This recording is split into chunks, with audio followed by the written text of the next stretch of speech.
오늘 골로새서 2장 1절에서 15절까지 우리 교독하는데 윤경숙 장로님과 함께 교독하도록 하십시다.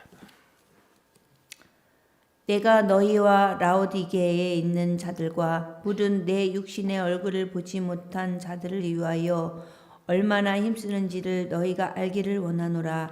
이는 그들로 마음의 위안을 받고 사랑 안에서 연합하여 확실한 이해의 모든 풍성함과 하나님의 비밀인 그리스도를 깨닫게 하려 함이니 그 안에는 지혜와 지식의 모든 보화가 감추어져 있느니라. 내가 이것을 말하면 아무도 교묘한 말로 너희를 속이지 못하게 하려 함이니 이는 내가 육신으로는 떠나 있으나 심령으로는 너희와 함께 있어 너희가 질서 있게 행함과 그리스도를 믿는 너희 믿음이 굳건한 것을 기쁘게 봄이라. 그러므로 너희가 그리스도 예수를 주로 받았으니 그 안에서 행하되 그 안에 뿌리를 박으며 세움을 받아 교훈을 받은 대로 믿음에 굳게 서서 감사함을 넘치게 하라. 누가 철학과 헛된 속임수로 너희를 사로잡을까 주의하라. 이것은 사람의 전통과 세상의 초등 학문을 따름이요 그리스도를 따름이 아니니라. 그 안에는 신성의 모든 충만이 육체로 거하시고 너희도 그 안에서 충만하여 졌으니 그는 모든 통치자와 권세의 머리시라. 또 그 안에서 너희가 손으로 하지 아니한 할례를 받았으니 곧 육의 몸을 벗는 것이요 그리스도의 할례니라. 너희가 세례로 그리스도와 함께 장사되고 또 죽은 자들 가운데서 그를 일으키신 하나님의 역사를 믿음으로 말미암아 그 안에서 함께 일으키심을 받았느니라. 또 범죄와 육체의 무할례로 죽었던 너희를 하나님이 그와 함께 살리시고 우리의 모든 죄를 사하시고 우리를 거스르고 불리하게 하는 법조문으로 쓴 증서를 지우시고 지하여 버리사 십자가에 못 박으시고 같이 봅니다. 통치자들과 권세들을 무력화하여 드러내어 구경거리로 삼으시고 십자가로 그들을 이기셨느니라. 아멘. 오늘 또 새벽을 깨우는 은송아 너는 하나님의 보석이다. 보석이다. 변함없이 새벽 제단을 지키는 권사님 하나님의 보석입니다. 이 모든 것이 주님의 은혜입니다. 아멘. 아멘. 오늘 본문은 바울이 한 번도 보지 못한 골로새 교인들에게 성도는 어떻게 살아야 되는가에 대한 성도의 특징, 오늘 제목을 그렇게 가져봅니다. 성도의 특징. 오늘 1절에 보십시오. 너희하고 골로새 교회지요. 또 라오디게아 교회. 요한계시록에 나와 있는 뜨겁지도 차갑지도 않는 그런 교회. 또 물은 내 육신의 얼굴을 보지 못한 자. 제가 그랬죠. 골로새 교회는 바울이 한 번도 가보지 못한 교회다. 그런데 어떻게 골로새 교회가 개척이 됐다고요? 바울이 에베소 두란노서원에서 3년이나 복음을 전하고 가르칠 때에 골로새 지방에 있는 누가 왔다? 골로새를 개척한 분이 누구라고요? 에바브라. 어떻게 에우라고 그랬어요? 예수를 이제 믿는 사람들은 영적인 어린이 아니니까 애기를 잘 보는 사람, 에바브라. 그렇게 기억하자. 이제 그랬어요. 그래서 성도의 특징은 딱 한마디로 이야기하면 오늘 찬양도 우리가 같이 듣고 또 배우고 자꾸 하기를 원하는데 2장 7절의 마지막에 보면 감사함을 넘치게 하라. 성도의 특징은 여러 가지로 얘기할 수 있지만 오늘 본문에서는 성도는 감사가 넘쳐야 된다.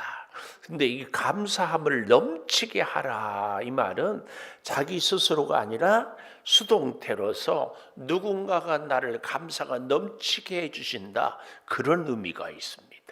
좀 더 정확하게 얘기하면 예수 그리스도로 내가 감사가 넘친다. 이게 성도의 특징이다. 그 얘기입니다. 오늘 우리는 내가 노력하고 내가 뭔가를 해서 그래서 그 열매를 얻어서 내가 감사하다. 우리가 인생을 살다 보면은 어려운 일 혹은 힘든 일을 참 잘 해결할 때의 그 성취감 굉장하죠. 그때 우리는 참 감사를 희열을 느낍니다. 그러나 오늘 본문의 이 감사함을 넘치게 하라 이 말씀은 예수 그리스도로 말미암아 감사가 넘치게 하라 그 얘기입니다. 그 얘기. 그래서요 예수로 말미암아 감사함이 넘치는 삶은 어떻게 사는가?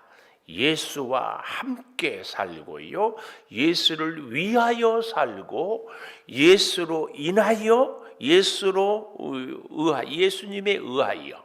그러니까 예수님과 함께 사는 사람이 감사가 넘치는데 예수님과 함께 사는 사람은 예수님의 인생의 목적, 예수님을 위하여 살아요. 근데 그 삶의 에너지, 힘의 근원도 예수님이에요. 예수님과 함께 사는 사람은 예수님으로 인하여서 예수님을 위하여서 사는 삶이 감사함이 넘칠 수 있다. 할렐루야. 이 사실을 우리가 잘 기억했으면 좋겠습니다. 그래서요 예수님으로 인하여서 감사가 넘치기 위하여서는 그 원인이 있어야 돼요. 예수님으로 감사가 넘치게 하기 위해서는 그 원인이 여기 2절 마지막에 보면은 하나님의 비밀인 그리스도를 깨닫게 하려 한다. 감사가 넘치게 할 수 있기 위해서는 예수 그리스도가 누군지를 잘 깨달아야 돼요. 그래서 어떤 분들은 은혜는 깨달음이다 이렇게까지 얘기해요. 내가 사는데 내가 노력하고 내가 계획하고 내가 애써서 되는 줄 알았는데 이게 아닌 것을 깨달을 때에 하나님을 의지하잖아요. 내가 내 노력으로 구원을 얻는 줄 알았는데 믿음 생활을 해볼수록 내가 절대로 구원을 얻지 못한 것을 깨달아요. 그래서 예수님을 의지하게 되지요. 그래서 여러분 우리가 감사가 넘치기 위해서는 어떻게 해야 된다고요? 원인이 뭐라고요? 그리스도를 깨달아야 됩니다. 그리스도를 깨달아. 얼마나 나를 사랑하는지, 언제든지 나를 돌보시는지 이걸 우리가 깨달아야 됩니다. 깨달아야. 오늘 여러분, 저와 여러분이 감사가 넘치기 위해서는 예수님을 꼭 깨달아야 됩니다. 근데 이 예수님을 깨달은 것은 2절에 잘 보십시오. 그들의 마음의 위안을 받고 사랑 안에서 연합해야 하는 것이 그리스도를 깨닫는 원리입니다. 주님과 내가 연합합니다. 주님과 내가 연합한다는 그 증거는요. 한 가지 더 얘기를 하고 있어요. 그게 뭐예요? 5절에 보니까 5절 하반절에 질서 있게 행하는 것이 그리스도와 연합하는 거예요. 그러니까 그리스도와 연합을 했는데 하나님 예수님 따로 나 따로 예수님의 소원 따로 내 소원 따로 이것은 진정한 의미에서 연합이 아닙니다. 예수님의 소원이 내 소원, 예수님의 능력이 내 능력, 예수님의 은혜가 내 은혜 그것이 진정한 그리스도와 연합이고 그럴 때에 주님과 내가 질서 있게 주님의 뜻을 따르는 우리가 되는 것 이것이 그리스도를 깨달은 산 증거예요. 그리스도를 내가 깨달았다 무엇으로 알 수 있는가? 그리스도와 연합하는 겁니다. 그리스도와 연합하고 그래서 그리스도와 질서 있게 내가 살아가요. 무질서는 하나님의 뜻이 아닙니다. 하나님은 천지를 창조할 때도 흑암이 있고 혼돈이 있고 공허한 세대에 하나님이 빛으로 창조하셔서 우주 만물이 질서를 찾는 것이거든요. 그리스도와 그래서 연합하는 사람은 반드시 어떻게 해요? 질서 있게 행하게 된다.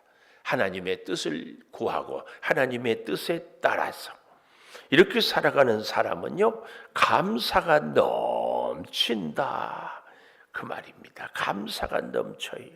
이 감사가 넘치는 사람은요, 다시 여기 6절 7절을 보시면은 예수를 주로 받았으니 그 안에서 행하고 뿌리를 박으며, 예수로 뿌리를 박으며 세움을 받아 교훈을 받은 대로 믿음에 굳게 서야 합니다. 믿음이 흔들리는 사람은 감사할 수 없어요. 그래서 여러분, 우리가 이 땅을 살아갈 때에 많은 경우에 시련이 있고 고난이 있고 문제가 있어요. 그러니까 진정으로 감사가 넘치는 것은 내 소원이 이루어지고 내 꿈이 성취되고 내가 원하는 대로 이루어질 때 감사를 하는 것은 세상 사람들도 다 할 수 있어요. 그러나 하나님의 사람, 성도들은 어때요? 감사할 수 없는 상황에도 감사해요. 왜요? 내 소원은 이것이 감사하지만 그리스도와 연합하는 사람은 그리스도를 인하여서 질서 있게 살기 때문에 그리스도의 뜻을 이루는 것이 나에게는 힘들 수도 있고 어려울 수도 있지만 어떻다? 감사하다. 그 얘기예요. 그래서 어제 제가 그런 말씀을 여러분과 나누었어요. 우리가 기도할 때 우리는 기도의 응답, 축복을 원하지만 하나님은 축복은 그 다음이고 하나님이 원하는 것은 먼저 원하는 것은 뭐라고 그랬죠? 응? 고생? 고난? 회복. 감사해요. 그러니까 한번 다시 기억하면서 우리가 다시 우리의 말씀에 이렇게 사실은 설교한 저도 헷갈리는데 뭐 한번 듣고 뭐 그러니까 하나님은 우리는 기도하면 축복을 원하는데 하나님은 기도를 통해서 우리와의 하나님과의 관계에 회복을 원해요. 그러면 관계가 회복이 되면 축복은 회복의 열매예요. 이게 서로 안 맞아가지고 우리는 하나님 병 고쳐주세요, 돈 주세요, 소원 이루어주세요.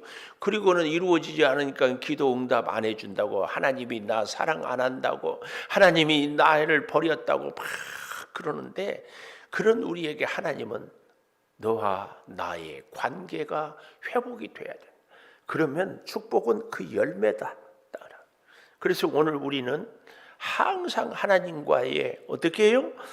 그리스도를 깨닫고 하나님의 은혜를 깨닫는 사람에게 감사가 넘치는데, 이 그리스도를 진정으로 깨닫는 사람은 어떻다고 해요? 그리스도와 연합해서 질서 있게 살아. 이 질서는 반드시 회복입니다. 회복.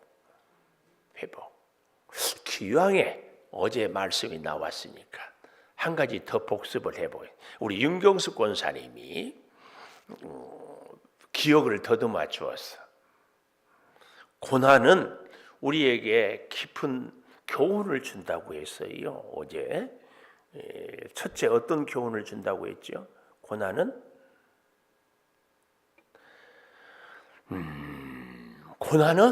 하나님이 나를 버리신 것이 아니다. 첫 번째 교훈이에요. 감사해요. 우리는 다 고난 당하면 하나님이 나를 버렸다, 하나님이 나를 사랑 안 한다, 이렇게만 생각하거든요. 근데 하나님이 고난을 내게 주신 것 첫 번째는 하나님이 절대로 나를 버리신 증거가 아니다. 그러면 두 번째 하나님이 고난을 내게 주신 것은 어떤 교훈이 있다고 그랬죠? 어떻게 안 권사님이 적어놨어요? 이야, 감사해요. 고난은 첫 번째 나를 버린 것이 아니라는 증거예요. 우리는 그런데 고난 당하면 하나님이 나를 버렸다고 생각하는데 절대로. 그래서 두 번째로는 내가 누군지를 나를 찾게 돼요. 나를 알게 돼요. 내가 누군지를 알게 돼. 그리고 세 번째는 하나님을 만나게 돼요. 하나님을 만나야 돼. 그러니까 고난을 통하여서 하나님을 못 만나면 안 돼요. 안 돼요. 하나님을 만나고 하나님을 찾아서 하나님으로 문제가 해결 받는 거예요. 그러니까 우리는 바울 예를 들어보면 바울은 하나님께 건강을 회복하게 해달라고, 그래야 선교도 하고 주의 일도 하고 하나님께 영광을 올려드린다고 했는데 하나님은 뭐라고 그랬어요? 내 은혜가 내게 족하다. 그리고 병을 안 고쳐줘.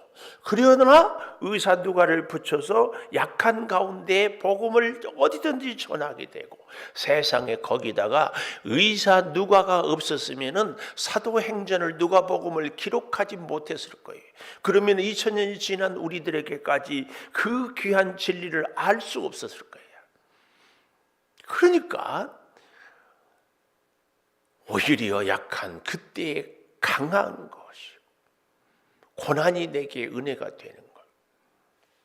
오늘 이 고난의 의미를 우리는 다시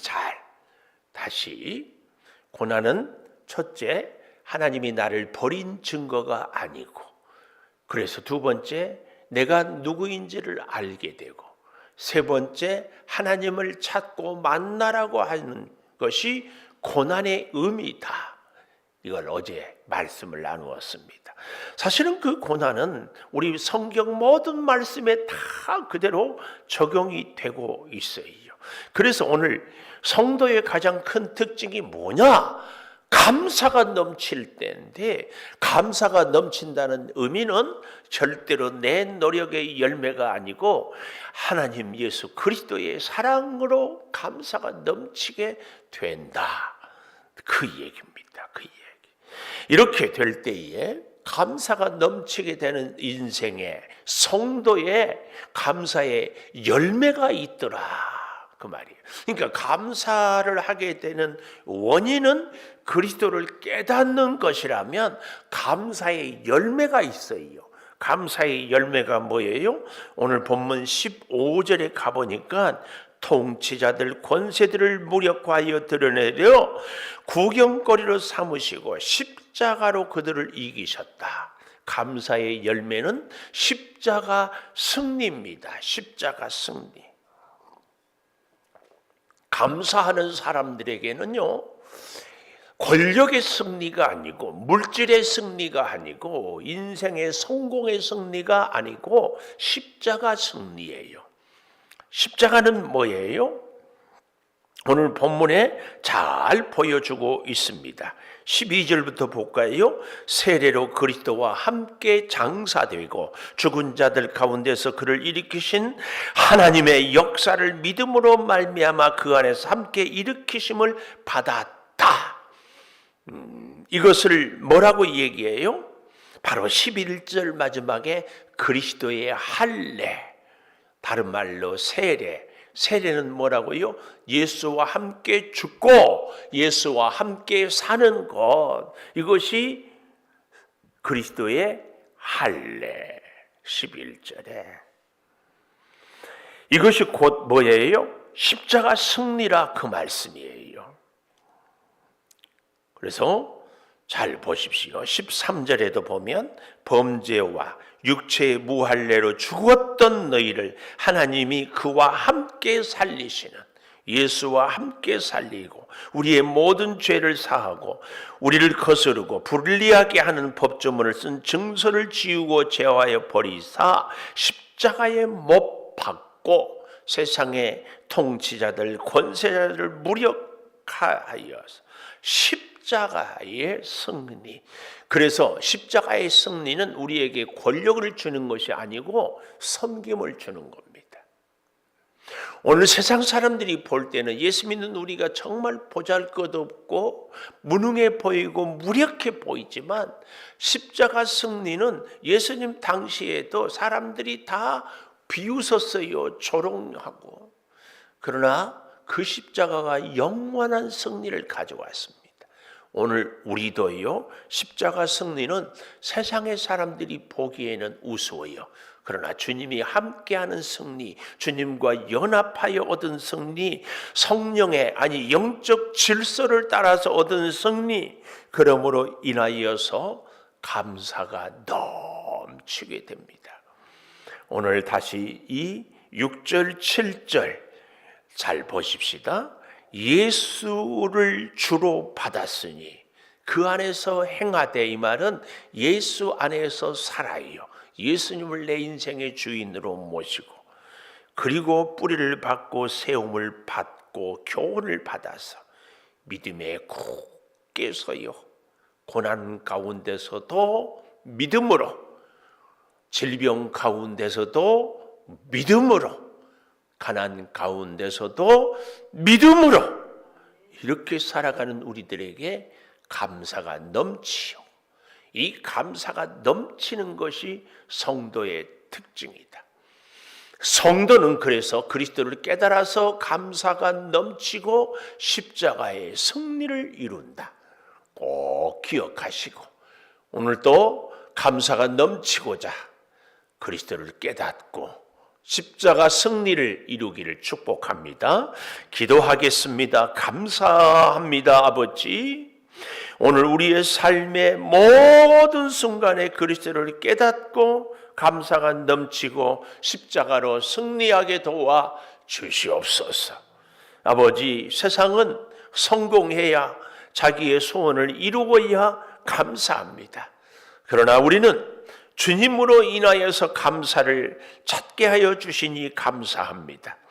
오히려 고난을 통하여서 하나님이 나를 버린 증거가 아니고 내가 누군지를 알 뿐만 아니라 하나님을 찾게 하심인 줄을 믿사오니, 주여, 우리가 고난을 통하여 오히려 감사를 깨닫게 하여 주시고, 오늘 우리에게 기도의 응답의 첫째는 축복이 아니라 회복임을 잊지 않고 하나님과의 관계를 늘 주여 온전케 하여 주시옵소서.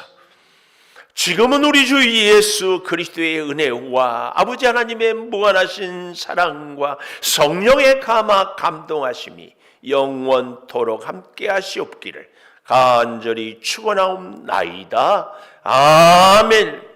기도하십시다. 아버지 주시고 주여 역사하여 주시고